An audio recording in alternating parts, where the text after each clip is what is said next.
guys, Rural Comedies, Facts, and Trivia. Today's video is on Mr. Ed and the world of Mr. Ed. You know, what you didn't know about the talking horse.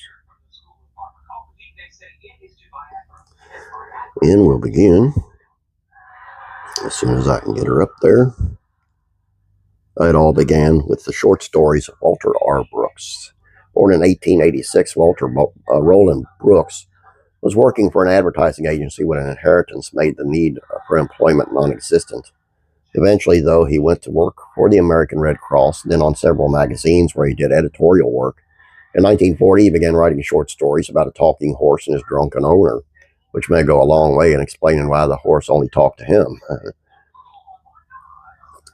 Mr. Ed may owe a bit of his success to Francis the Talking Mule.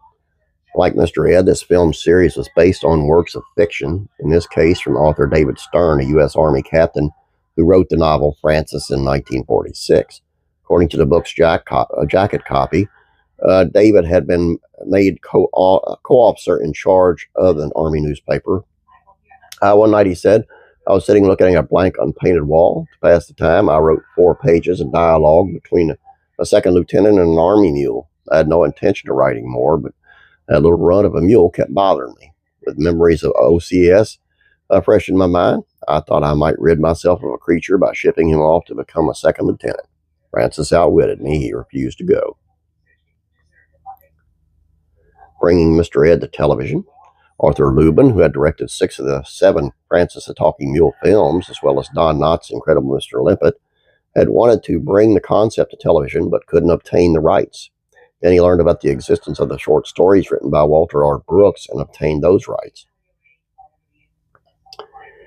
Scott McKay was originally Wilbur Post. Before Alan Young was cast as Mr. Ed's cohort Wilbur Post, actor Scott McKay had been signed to play Wilbur Pope. Up until that time, Scott had only had a dozen or so guest starring appearances on different TV shows like Alfred Hitchcock Presents Play of the Week. When Mr. Ed went to series, though, he was let go. The actor, born May 28, 1915, passed away on March 16, 1987.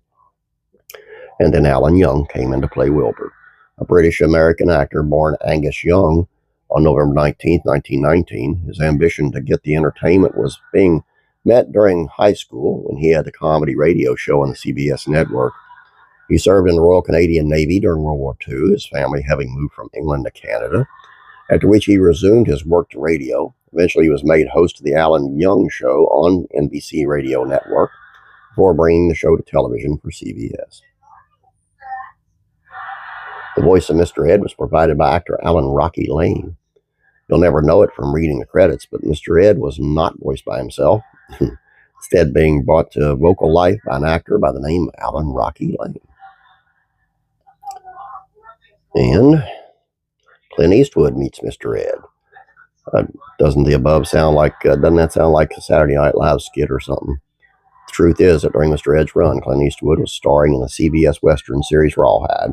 Well, in episode 51, Ed comes up with a plan to become Clint's new horse by getting rid of the competition, though ultimately things don't go Ed's way.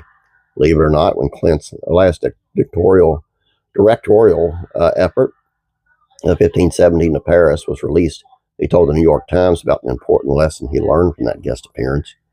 "That's when I first caught on that I didn't want to overlook things," he explained.